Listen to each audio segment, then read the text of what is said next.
Hey guys, it's Chase Hartman from Spinnaker TV, and I am here with the Inspire Party candidates for President and Vice President of Student Government. Guys, could you please tell me a little bit about yourself, who you are, your year, your major? What's up? Hey, how are you doing? My name is Lucas Richter. I'm running for student body president. Just to tell a little bit about me, I'm a junior, a finance major, was looking forward to study abroad before COVID, and I was ready for a great experience with UNF. But I came back here, and now I'm ready to serve you. Hey everyone, I'm George Boston. I am a junior as well, majoring in political science and international studies. I've been in student government for over a year and a half now. I joined Lucas to help him in his mission in making the university a better place. All right. So when and why did you guys decide to run together? I'll touch on that a little first. So, like I said before, I was going to study abroad for a full year, and then COVID happened and everything was canceled. And I took a semester off from student government, and I sort of saw that things weren't how they should be. We got away from serving the students. There was a lot of drama. Spinnaker covered it, of course. But I really felt that COVID sort of unlocked and revealed all of the underlying issues that we were experiencing at the university and showed us what we can do to actually make some improvements in terms of lower education costs. There's no reason why students should be paying the same fees, if not increased fees, yet we're getting less in return. So I really wanted to take my knowledge, having been in student government for 3 years already, in leadership positions, to best serve the students. Yeah, and I can remember we decided to run. It was a few months ago. It was going to be just before the election season started, and Lucas had reached out to me about running with him as his vice presidential candidate, and I was deputy chief justice at the time. And then the reason why I thought it would be a good idea is I felt like in my position. I feel like I had so much more to offer and I wasn't really able to contribute as much. So I just really wanted to take the opportunity to run for a position that would be able to have some real impact. All right. What is the number one issue that's most important for you if you take office? I would say the number one issue is getting things back to normal. A lot of our platform requires that we have normal in-person classes. That really starts with handling with COVID. That means continuing and revamping the mobile testing sites on campus. That also means making sure that our most vulnerable receive the vaccine first, like our professors and our older faculty. And it really means just gradually and safely, keep that in mind, making things go back to normal. I'm hoping by fall.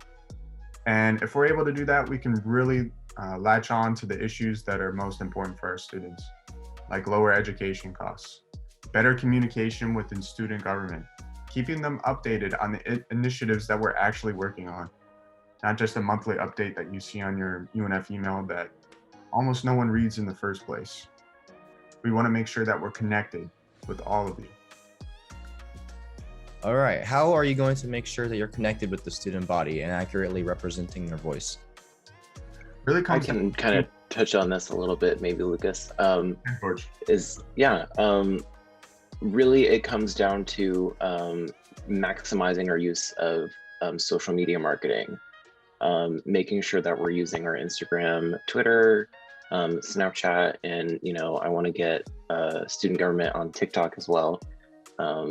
It really comes down to interacting with the students on a digital platform, while things are still, remote with COVID. So we're going to try to, like I said, maximize our communication through the medias that are available until we can come back to normal, until we can all be face-to-face, and until student government can be more active in person on campus. And honestly, social media use shouldn't even stop after that. Just for the quick updates that we plan to roll out, especially daily, in terms of what's available on campus. Spinnaker does a great job of covering this to a certain extent, but student government really has its hands in all different types of events. We put on a lot of them. Take, for example, market days, especially with the freshmen, if they're not aware of market days, and who wouldn't be with COVID? We haven't had it for nearly a year.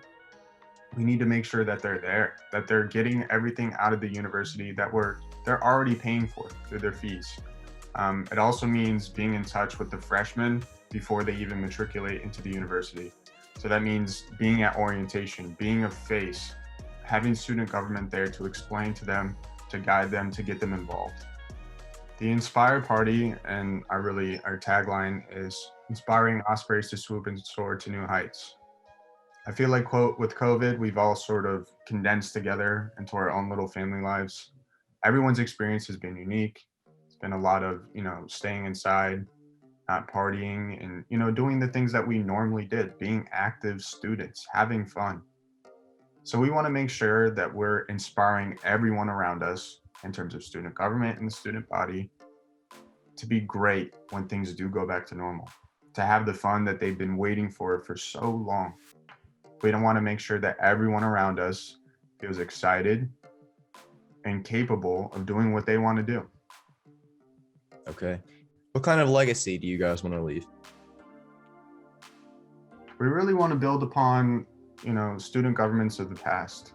For a long run, we had 3 great presidents, including now with Ali Schneider, John Alaska, Jenna DePilco. Most faces that people don't even quite remember.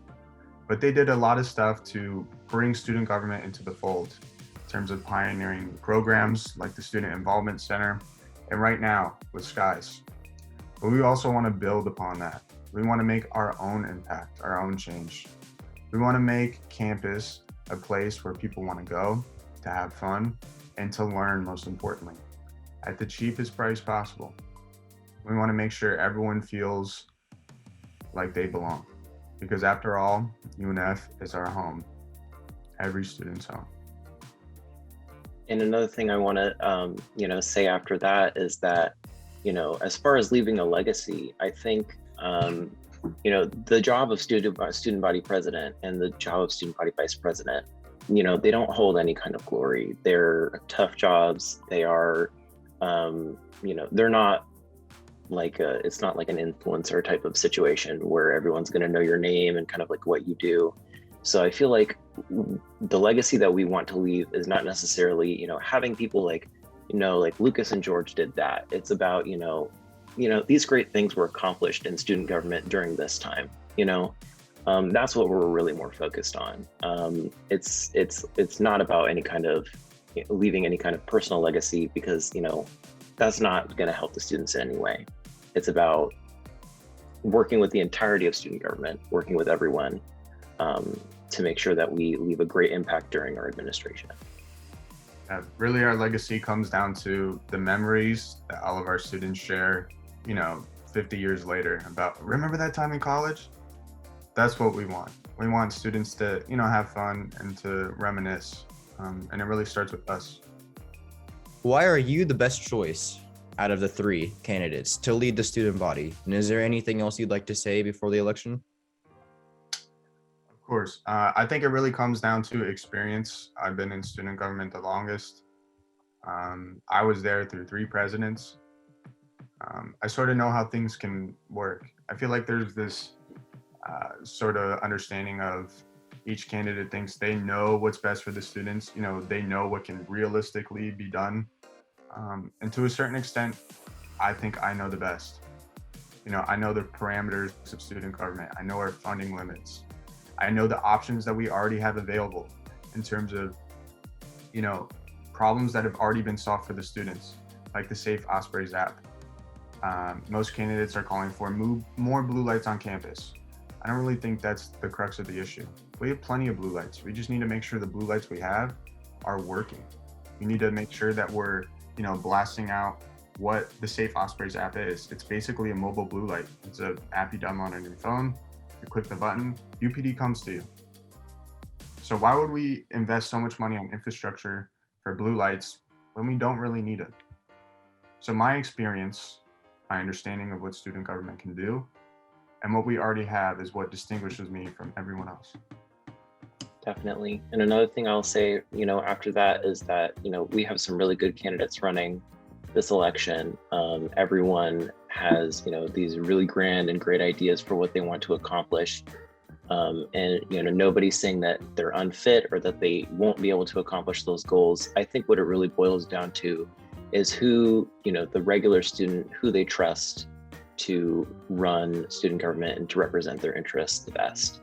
I think that, Lucas and I, coming from judicial, we bring a unique perspective and a unique background to the jobs of student body president, vice president, and we would do an excellent job of representing the students' interests. So, you have three good choices. It just boils down to, who do you trust? Who do you see? Who is this person that I, see like being my student body president that, can represent my interests the best. All right, guys. Well, thank you very much. I appreciate you coming on. A great conversation with you, and good luck going into the election next week. Thanks so much, Chase. Thank you. Thank you. Have a good day, Chase. Thank you, guys. You too. Stay safe. Bye-bye.